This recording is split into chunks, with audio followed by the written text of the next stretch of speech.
Selamat malam Bapak Ibu yang dikasihi Tuhan, mari sama-sama kita berdoa sebelum kita mendengarkan firman 大家 Tuhan. 晚上好，上好，还没有听上帝的话语之前， Ya Bapak yang baik, Bapak yang penuh dengan kasih, sungguh pada malam hari ini ya Bapak, kami rindu roh-Mu boleh tinggal di dalam hati kami setiap pribadi yang ada. Kami rindu untuk mendengarkan firman-Mu. Kami rindu Engkau boleh penuhi hati kami dengan damai sejahtera-Mu. Dan kami rindu boleh lebih mengenal Engkau di atas segala-galanya. Sehingga di dalam pergumulan kehidupan kami, dalam perjalanan hidup kami boleh mengerti bagaimana kami harus menjalaninya dan kebenaran-Mu menjadi tujuan kehidupan kami. Terima kasih Bapa, Engkau boleh menyertai kami, berkati hamba-Mu yang banyak firman, dan Roh-Mu yang kudus boleh menyertai dari awal hingga akhir. Kami serahkan dalam tangan-Mu. Dalam nama Yesus Kristus kami berucap syukur. Amin. Bapak Ibu yang dikasihi Tuhan, kita tahu bahwa dalam kehidupan kita pasti banyak sekali tantangan.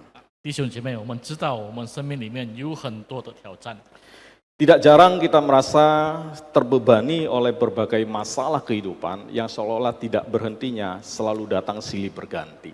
我们常常因为反复而来的问题，我们感到重了很重的负担。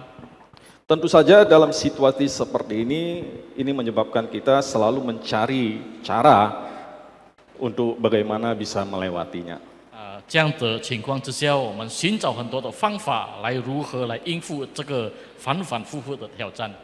Mungkin di antara kita yang selalu mencoba mencari cara, kita mengeluarkan segenap kekuatan kita, 可能我们是用我们所有的能力，我们尽所有的能力。 namun ada sebagian lagi orang, 当有一 dia 部 memakai cara yaitu dengan mengandalkan Tuhan. 然后有一部分的人，他用了就是依靠上帝的方法。 Nah malam ini kita akan merenungkan 今天晚上我们要默想一个题目， sebuah perintah sederhana dari Rasul Paulus kepada kita, 就是从使徒保罗给我们的一个简单而深入的诫命， yaitu di dalam 1 Tesalonika pasal 5 ayat 17. 那就是在帖撒罗尼迦前书第5章第17节。 Di dalam ayat yang sangat pendek ini, pesan yang sangat pendek ini dari Rasul Paulus, 从这个使徒保罗这么简略、这么简单的一句诫命， yaitu Rasul Paulus berpesan bahwa tetaplah berdoa. 使徒保罗吩咐我们要不住的祷告， Apapun masalah yang kamu hadapi, tetaplah berdoa. 无论我们面对什么样的问题，我们就是要不住的祷告。 Bapak Ibu yang kasih Tuhan, 弟兄姐妹们， ada seorang misionaris Inggris yang bernama Gladys Aylward. 有一位宣教士名字叫克拉蒂斯艾薇德， Dia melayani di Tiongkok pada awal abad yang ke-20. 他在20世纪的时候在中国服侍。 Gladys Aylward ini lahir di Inggris. 这克拉迪斯在英国出生， Ia berasal dari keluarga yang sangat sederhana 他是来自于这么简单、这么小康的家庭。 karena masalah perekonomian keluarganya dia hanya mengecap pendidikan sekolah dasar saja. 因为家庭的经济，他只是得到了一个很简单的知识， Namun dia dalam hatinya dia ingin menjadi seorang misionaris. 但是他心里面他很想做一位传教士。 Nah sebelum dia menjadi misionaris dia bekerja sebagai pelayan rumah tangga. 当还没有做传教士之前，他是当一位帮佣， Kehidupannya sangat sulit. 他的生活很困难， Tapi dia punya iman yang sangat kuat dan sangat besar, ingin melayani Tuhan. 但是他有一个很决心，他有一个很大的信心，想要服侍上帝。 Lalu satu hari Gladys berusaha untuk bergabung dengan sebuah lembaga misi. 然后格莱迪斯他有一天他想要参加一个宣教的团体， Tapi ternyata Gladys gagal dalam ujian. 但是在考试上面他失败了，他没有录取， Karena lembaga tersebut menganggap Gladys kurang berpendidikan. 因为这个团体认为这个格拉迪斯他的教育不足， Tapi Gladys dia tidak pernah menyerah. 但是格拉迪斯他从来不放弃。 Lalu bagaimana sikap dia? 然后他做了什么样的工？ Dia berdoa dengan iman yang kuat. 他是用很大的信心来祷告， Lalu dia bekerja, dia mengumpulkan uang dan dia berangkat sendiri ke Chungkwok. 然后他就是很努力的工作存钱，然后一个人出发到中国去。yaitu sebuah tempat yang sudah Tuhan tetapkan dalam hatinya. 那就是一个地方，上帝已经存留在他的心里面了。 Lalu pada tahun 1932 Gladys tiba di Tiongkok dengan perjalanan yang sangat panjang. 然后在1932年，格拉蒂斯他到达了，他就是经历了很漫长的路途，到达了中国。 Dia menuju ke Tiongkok dari tempatnya dengan naik kereta api melewati Rusia, Siberia. 然后他就是坐火车穿越西伯利亚， Dia harus melewati daerah konflik militer dan cuaca yang sangat ekstrim sekali. 他要经历了一个很危险的旅程，然后经历了一个很极大的这个天气的变化。 Tapi itu tidak membuat dia untuk mundur. 但是那一些都没有使他退缩。 Sesampainya Gladys di Tiongkok, 当格拉蒂斯到中国之后呢， dia menjumpai seorang misionaris tua yang bernama Jane Lawson, 他就见了一位比较老的传教士，名字叫 Jane Lawson， yaitu di provinsi Shanxi. 就是在山西省。 Lalu mereka bersama-sama mengelola sebuah penginapan. 然后他们就是一起来管理一个客栈， Penginapan ini disebut The Inn of the Eight Happiness. 这个客栈的名字就是八福客栈。 Tujuan mereka yaitu untuk melayani para pedagang dan pelancong sekaligus untuk menginjili mereka. 他们的目的就是要服侍那些商人，还有这个旅客。他们的目的就是要把福音传给旅客们。 Mendapat sambutan yang demikian dari Jenny, Gladys memanfaatkan sebaik-baiknya. 格拉蒂斯他得到了这样的欢迎，他就是好好使用这个机会。 Namun ini tidak berlangsung lama, tidak lama kemudian Jenny meninggal. 过了不久，杰尼这个老传教士过世了， Tinggal Gladys sendiri yang harus melanjutkan pekerjaan ini. 然后格拉蒂斯就是留下来一个人要继续他的工作。 Gladys selalu belajar Mandarin dengan guetnya 他是很努力的学习中文。 dan dikenal oleh penduduk lokal dia sebagai orang yang penuh kasih dan keberanian. 当地的人认识这个格拉蒂斯，她是一个充满爱心的人，也是很有勇气的女人。 Kenapa? Karena dia membantu mengatasi kerusuhan di penjara dan melindungi perempuan dari praktik pernikahan anak. 因为她是在帮助这个在在监牢里面的一个暴动的行为，然后她就是保护妇女免于遭同婚的侵害。 Nah, salah satu kisah yang paling terkenal di dalam hidupnya adalah 其中这一很有名，在她的生命里面很有名的一个事件， yaitu saat ia memimpin 100 anak untuk anak yatim untuk menyeberangi pegunungan dengan tujuan untuk menyelamatkan mereka dari tentara Jepang. 她就是为了要拯救这100多孤儿民翻山越岭，然后他们就是要保护这个孩子受到日本士兵的攻击。 Karena pada saat itu terjadi perang antara Tiongkok dengan Jepang. 因为那个时候就是在中国跟日本发生了征战。 Dalam menyelamatkan 100 anak yatim ini perjalanan sangat berbahaya, dia harus menghadapi berbagai tantangan yaitu kelaparan, kedinginan, kelelahan dan ancaman daripada musuh. 他要走这个这么危险的路途，他要面对许多的挑战，包括饥饿、疲惫，还有敌人的攻击。 Bapak Ibu, apa yang Gladys lakukan? 弟兄姐妹，格拉蒂斯做了什么？ Dia hanya seorang diri memimpin 100 anak yatim piatu. 他只是一个人带领100多位的孤儿。 Gladys hanya berdoa. 格拉蒂斯只是祷告。 Lalu Gladys hanya dengan membacakan firman Tuhan untuk menghibur anak-anak yatim itu. 然后格拉蒂斯他是用了圣经来安慰这个孩子，这一些孩子。 Ketika mereka pada satu titik di mana mereka merasa seperti tidak punya harapan di tengah perjalanan yang begitu susah, 当他们在路途当中感到很疲惫、很困难的时候，他们走到了谷底。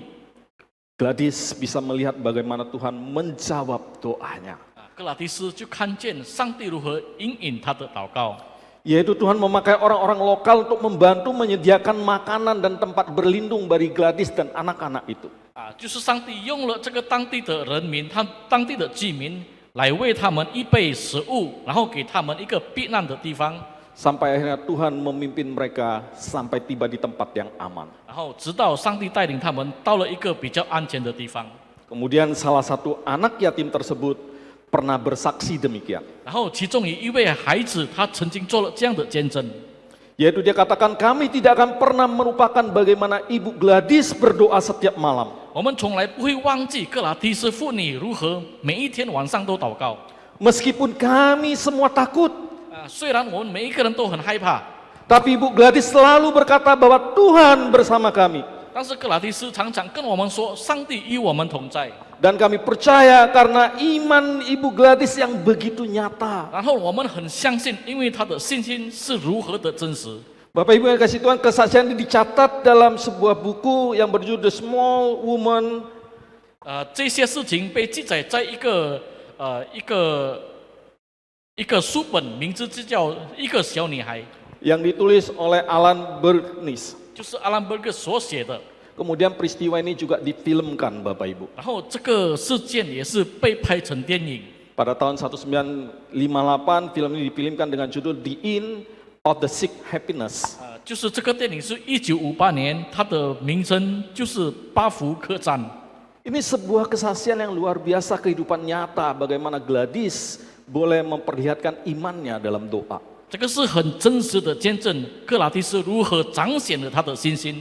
Kisah Gladys Aylward ini mengingatkan kita bahwa doa bukan hanya sekedar rutinitas. 克拉蒂斯来提醒我们，祷告不只是一个常规生活上的规律而已， Tapi doa ini ada sebuah gaya hidup yang menunjukkan bagaimana dia bergantung pada Tuhan 但是 sepenuhnya. 是一种方式来表达他如何完全的依靠上帝。 Ketika Rasul Paulus berkata tetaplah berdoa. 当保罗说不住的祷告， Rasul Paulus ingin kita memahami bahwa doa adalah hubungan yang hidup antara kita dengan Allah. 保罗想要告诉我们，祷告就是我们与上帝活生生的关联，活生生的联系。 Bahwa melalui doalah kita harus menyerahkan semua kekhawatiran kita kepada Tuhan. 透过祷告，借着祷告，我们把一切我们的忧虑交给上帝， Seperti apa yang dilakukan oleh misionaris Gladys 就 tersebut. 好像哥拉提斯宣教士所做的。 Dan akhirnya dia menerima damai sejahtera serta kekuatan untuk melanjutkan perjalanan 然 hidupnya. 后他就是领受了平安，得到了能力来继续前往他人生的道路。 Lalu Bapak Ibu kita lihat apalah artinya tetaplah berdoa. 然后不住的祷告到底是什么意思？ Tetaplah berdoa bukan berarti kita harus berlutut dan berlipat tangan sepanjang hari.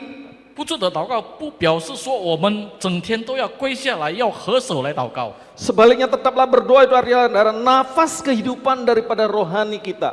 相反的，祷告就是我们属灵上的生命气息 Sama seperti tubuh jasmani ini kita butuh udara untuk bernafas. 就好像我们的身体、我们的肉体一样，需要空气来呼吸，来维持我们的生命。 Butuh udara untuk bertahan hidup.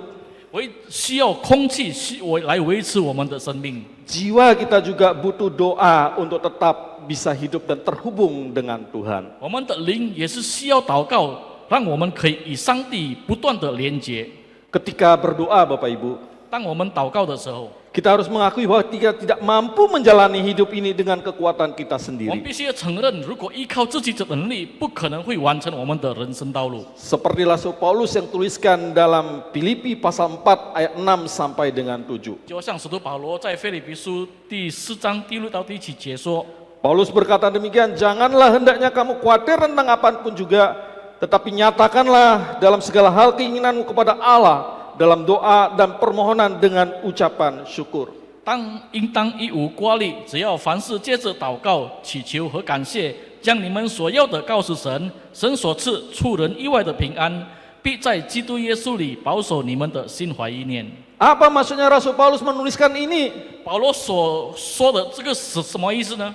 Artinya ketika masalah datang, 意思说，当问题来的时候， doa bukan adalah sebuah pelarian, 我们的祷告不只是一种逃避， tapi doa adalah cara untuk mendapatkan kekuatan yang baru dari Tuhan. 而是一种方法，从上帝得着新的力量。 Memang doa mungkin tidak langsung menghilangkan badai cobaan. 祷告可能不是把这个风暴马上的消失， Tapi ingat Bapak Ibu, doa pasti akan memberikan ketenangan bagi kita di tengah badai 但 cobaan. 是弟兄姐妹要记得，祷告是使我们在暴风中得到了平安。 Doa akan menggerakkan tangan Tuhan. Doa itu punya kuasa Bapak Ibu. 祷告的力量是能感动了上帝的手， Doa juga akan menggerakkan Tuhan bagaimana Tuhan mencampur tangan dalam hidup kita. 祷告也可以使上帝参与我们的生命。 Saya teringat sebuah film yang berjudul The 33. 我还记得有一部电影叫做《33》， Film ini bercerita tentang kisah nyata yaitu yang kejadian pada tanggal 5 Agustus 2010 yang lalu. 这部电影告诉了写出了一个真相，就是发生在2010年8月5号。 Di mana pada saat itu ada 33 penambang di Chili yang terjebak di bawah tanah.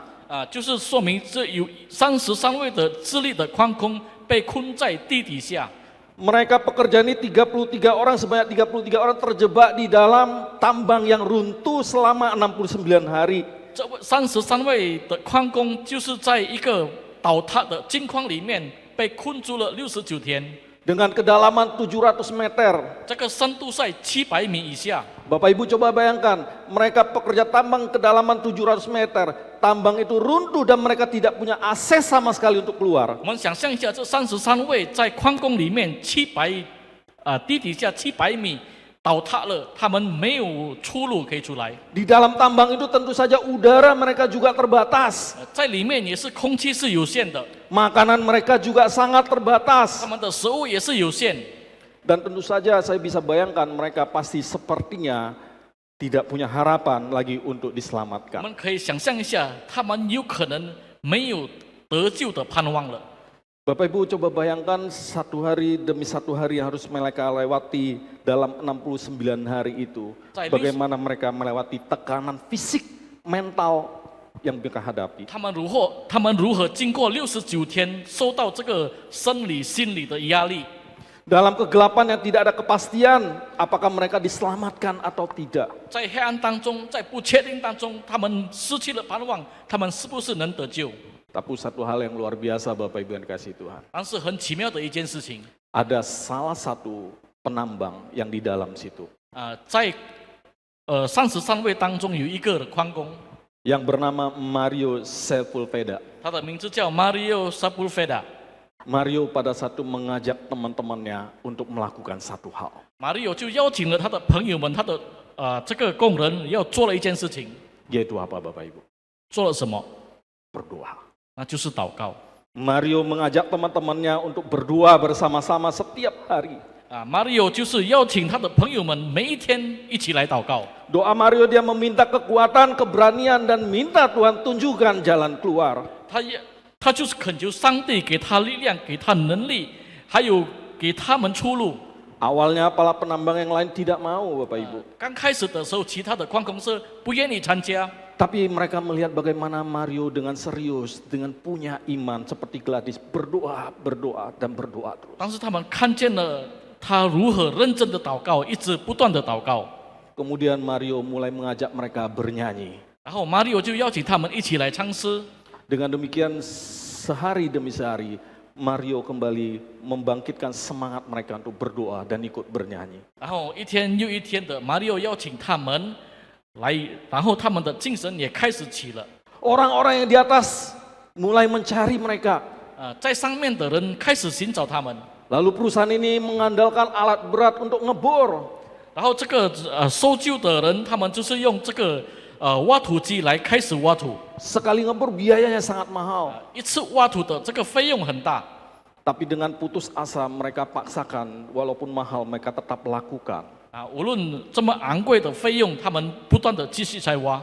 Dari satu tempat pindah ke tempat yang lain. 从一个地方搬到另外一个地方， Sampai pada hari yang ke-17. 然后到第17天的时候， Pada saat mereka menarik keluar alat mata bor tersebut. 当他们把这个挖土机的这个挖土头拉起来的时候， Mereka menemukan bahwa mata bor itu dicat warna merah dan ada sebuah kertas yang ditempel di sana. Yang menuliskan kami masih hidup. 这个钻土机的头有一个红色的这个标志，写着说我们还活着。 Lalu mereka membuat lubang kecil sampai ke dalam untuk bisa berkomunikasi. 然后他们就挖了一个小洞到里面，让他们可以互相的沟通。 Dan ternyata tidak mudah untuk menyelamatkan mereka dan memakan waktu sampai 69 hari. 要拯救他们是不容易的，直到他们耗尽了69天来拯救他们。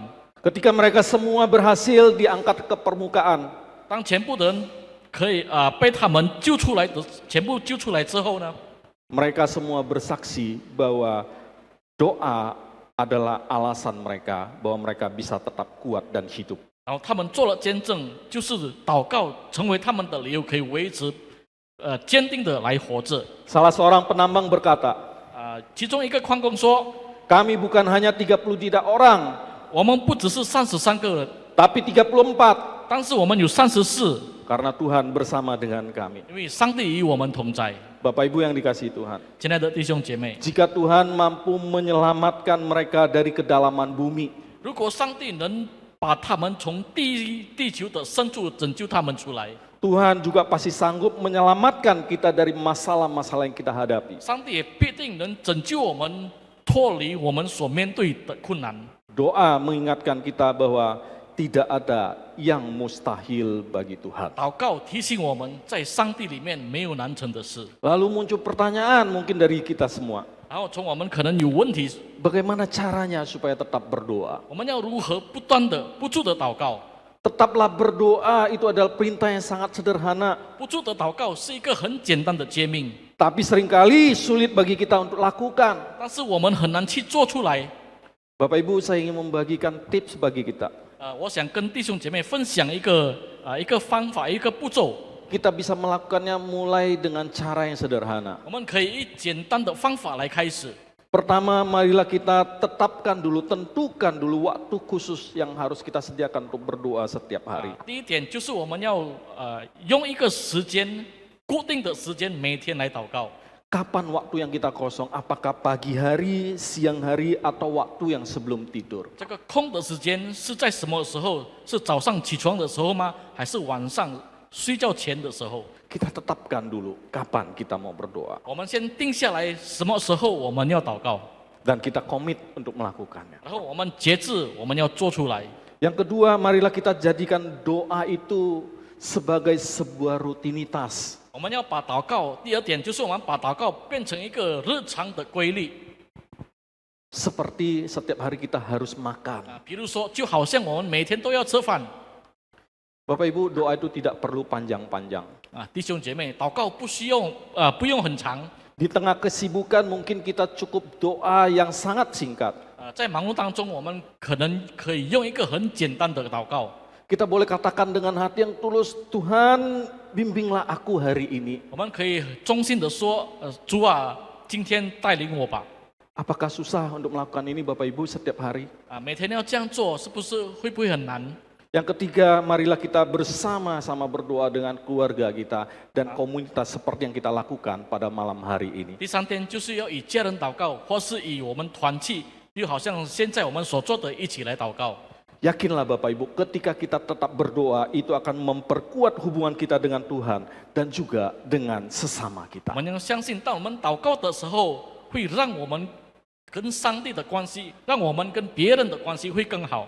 Oleh sebab itu gereja kita selalu mendorong, ayo kita berdoa. 所以我们的教会每次都推动我们一起来祷告。 Supaya apa Bapak Ibu? 是要做什么呢？ Supaya kita tahan terhadap badai cobaan dalam hidup di dunia ini. 让我们可以在我们生命的暴风雨中，我们可以坚持，我们可以坚定。 Lalu kita juga harus mengerti bagaimana prinsip berdoa. 我们也必须要知道祷告的原则。 Secara singkat saya akan membagikan bagi Bapak Ibu sekalian ada 6 prinsip yang saya coba buat untuk saya bagikan kepada Bapak Ibu 我 sekalian. 们用很简略的方法来分享6个原则祷告。 Yang pertama, 第一点， doa itu harus sesuai dengan kehendak Allah. 祷告必须要合乎上帝的旨意。 Dalam Yohanes pasal 5 ayat 14 dikatakan demikian. Inilah keberanian percaya kita kepadanya, yaitu bahwa ia mengabulkan doa kita jikalau kita meminta sesuatu kepadanya menurut kehendaknya. Apa kehendak Tuhan? 上帝的旨意是什么？ Tuhan ingin supaya dia dimuliakan di dalam doa kita. 上帝就是要在我们祷告中荣耀他。 Ketika kita berdoa, 当我们祷告的时候， apakah yang kita doakan itu memuliakan Tuhan atau tidak? 我们的祷告是否荣耀上帝？ Yang kedua Bapak Ibu, 第二点， kita harus berdoa secara terarah dan spesifik. 我们必须要有方向的、很仔细的祷告。 Dalam Matius pasal 6 ayat 7 dengan jelas memberitahukan kepada kita. 在马太福音第6章第7节告诉我们， mengatakan janganlah kamu berdoa bertele-tele seperti kebiasaan orang yang tidak mengenal Allah. Tetapi berdoalah dengan singkat, tepat dan padat, to the point. 你们祷告不可像外邦人用许多的重复话，他们以为话多了就必蒙垂听。 Berdoa bukan dengan merangkai kata-kata yang indah. 祷告不是用一个很美妙的话语。 Oleh sebab itu beberapa waktu yang lalu Pendeta Yufrendi sudah sampaikan, ayo berdoa, setiap orang pasti bisa berdoa. 前段时间游牧师告诉我们，我们每一个人必定会祷告。 Tidak perlu kata-kata yang indah, Tuhan tidak butuh itu. 上帝不需要我们很美妙的语言， Tuhan butuh apa yang ada dalam isi hatimu, kamu ungkapkan kepadanya. 上帝要我们把我们的内心的话语就告诉他。 Prinsip yang ketiga Bapak Ibu, 第3个原则， yaitu kita harus berdoa di dalam nama Yesus. 我们必须要以奉耶稣的名来祷告。 Dalam Yohanes pasal 14 ayat 13 sampai 14 mengatakan demikian. Apa juga yang kamu minta dalam namaku, aku akan melakukannya, supaya Bapa dipermuliakan di dalam Anak. Jika kamu meminta sesuatu kepadaku dalam namaku, aku akan melakukannya. 在约翰福音第14章第13节到14节说：“你们奉我的名，无论求什么，我必成就，叫父因儿子得荣耀。”然后第14节， Jadi prinsip yang ketiga ini sangat penting Bapak Ibu. 所以第3个的原则很重要， Segala sesuatu mintalah di dalam nama Yesus. 就是一切都要奉耶稣的名来求告。 Prinsip yang keempat yaitu kita harus berdoa dengan iman. 第4点就是我们要以信心来祷告。 Dalam Matius pasal 21 ayat 21 sampai 22. 在马太福音21章21节到22节， Di situ Yesus mengatakan, jika kamu percaya dan tidak bimbang, kamu bukan saja akan dapat berbuat apa yang kuperbuat. Apa saja yang kamu minta dalam doa dengan penuh kepercayaan, kamu akan menerimanya. 22节在那里说：“你们祷告，无论求什么，只要信，就必得着。” Oleh sebab itu, apa itu iman Bapak Ibu? 所以，到底信心是什么？ Ketika sesuatu yang kita minta atau sesuatu yang belum terjadi, belum dijawab Tuhan, kita tetap percaya sudah menerimanya, itulah iman. 当我们恳求的时候，我们还没有接受；当我们已经相信，我们已经接受了，那就是信心。 Yang kelima Bapak Ibu, 第5点， yaitu kita harus berdoa dengan tekun. 我们就是要忠心的祷告， Kita harus berdoa dengan sungguh-sungguh, dengan sepenuh hati. 要全心全意的来祷告。 Dalam Yakobus pasal 5 ayat 16b mengingatkan kita. 在雅各书第5章第15节下半段说： Doa orang benar bila dengan tekun didoakan akan sangat besar kuasanya. 那个义人的祷告，如果用信心的祷告，他的能力是很大的。 Prinsip yang keenam yang harus kita perhatikan Bapak Ibu. 第6点我们要注意的， Yaitu ketika kita berdoa, kita harus punya motivasi yang benar. 当我们祷告的时候，我们有正确的动机。 Dalam Yakobus pasal 4 ayat 3 memberitahukan kepada kita. 雅各书第4章第3节说： Ketika kamu berdoa dan kamu tidak menerima apa-apa karena kamu salah berdoa. Sebab yang kamu minta itu hendak kamu habiskan untuk memuaskan hawa nafsumu. 你们求也得不着，是因为你们妄求，要浪费在你们的宴乐中。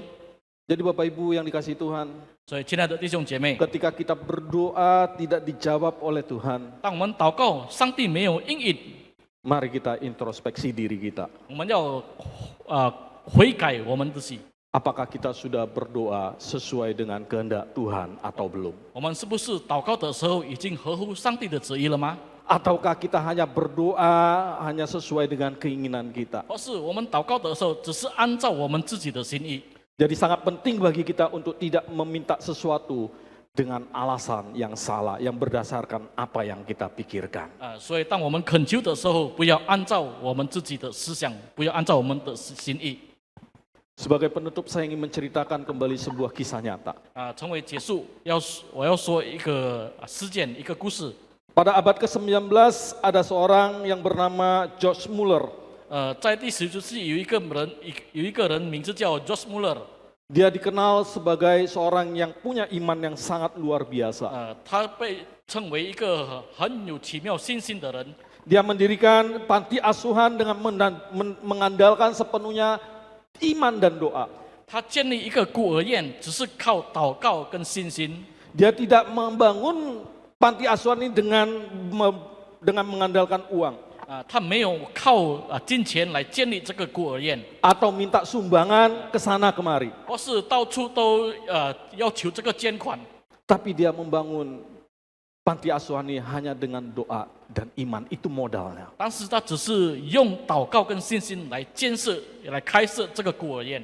Pada satu pagi, 有一天早上， anak-anak di panti asuhan itu bangun dengan meja hanya tersedia piring kosong saja.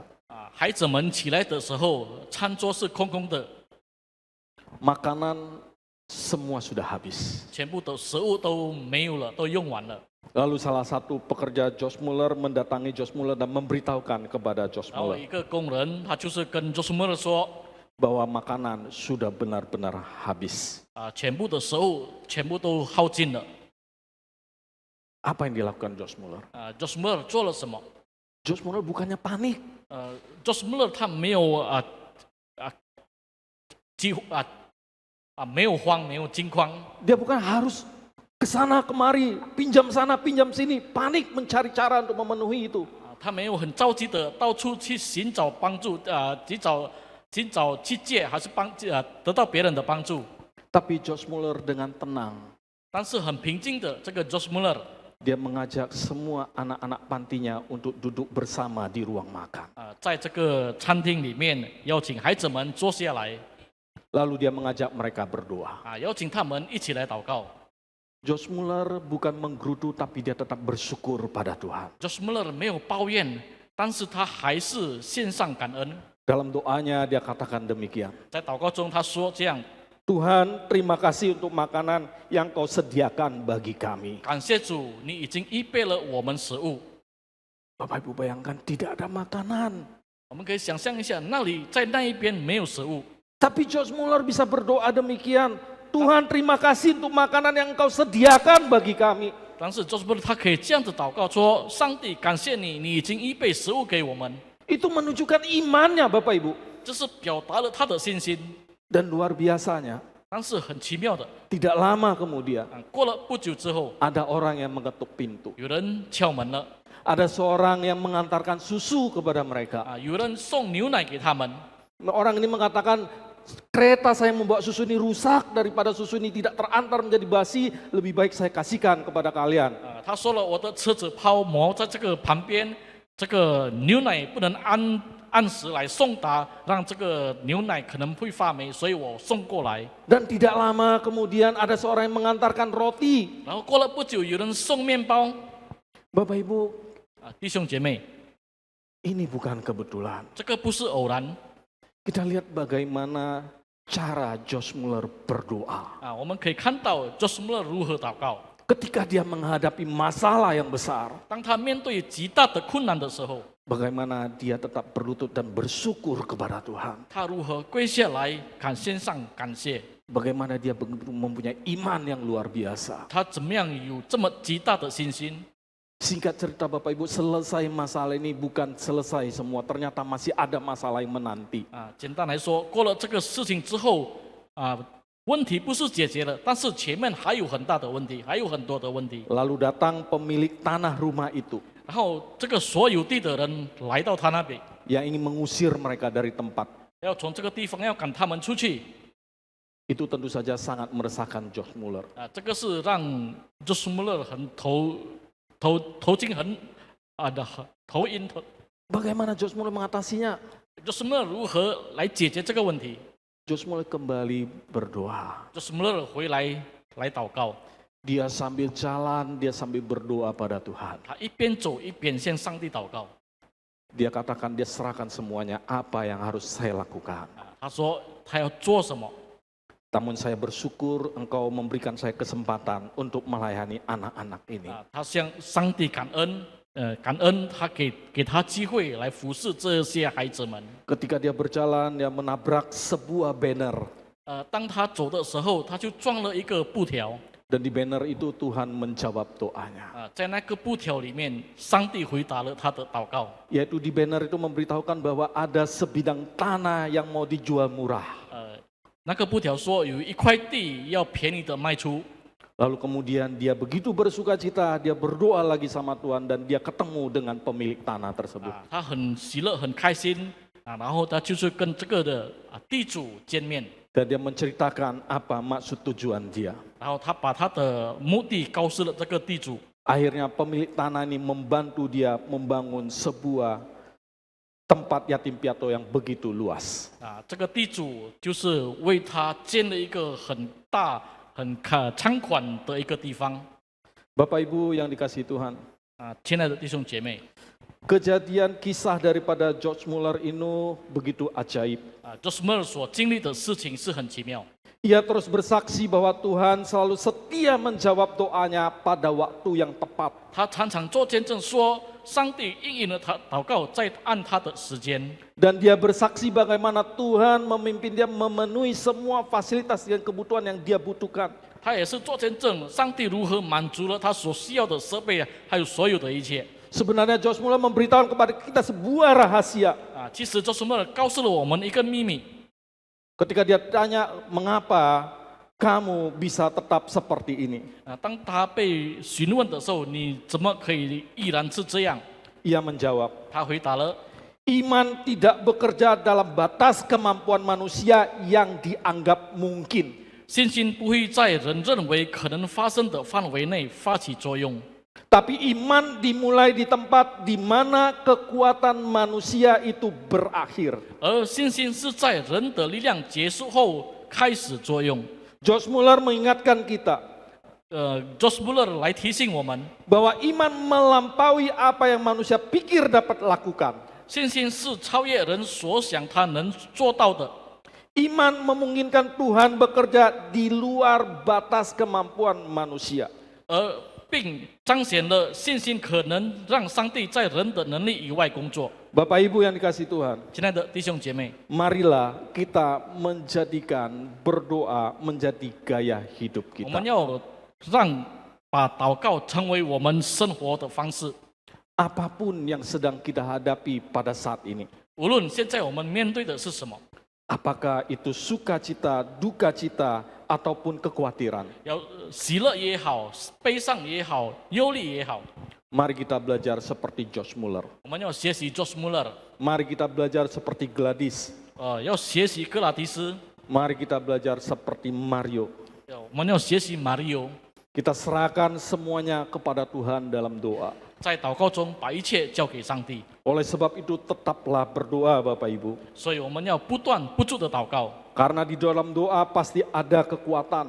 因为在祷告当中必定有能力， Di dalam doa pasti ada pengharapan. 在祷告中必定有盼望， Dan di dalam doa pasti ada damai sejahtera yang Tuhan sediakan bagi kita setiap orang. 在祷告中必定有平安，是上帝预备给我们每一个人。 Mari kita berdoa. 我们一同来祷告。 Ya Tuhan yang Maha Kasih, 我们慈爱的天父， kami bersyukur atas firman-Mu hari ini. 我们向你的话语献上感谢。 Engkau telah mengingatkan kami untuk tetap berdoa, 你已经提醒了我们要不断的祷告， baik dalam suka maupun duka. 在喜乐当中也好，在悲伤也好， Ajarilah kami untuk menjadikan doa sebagai nafas kehidupan kami ya Bapa. 教导我们如何把祷告成为我们生命中的气息， Sehingga kami selalu terhubung dengan Engkau. 让我们继续跟你连接。 Dalam nama Yesus Kristus, 奉耶稣基督的名， kami berdoa. Amin. 阿门。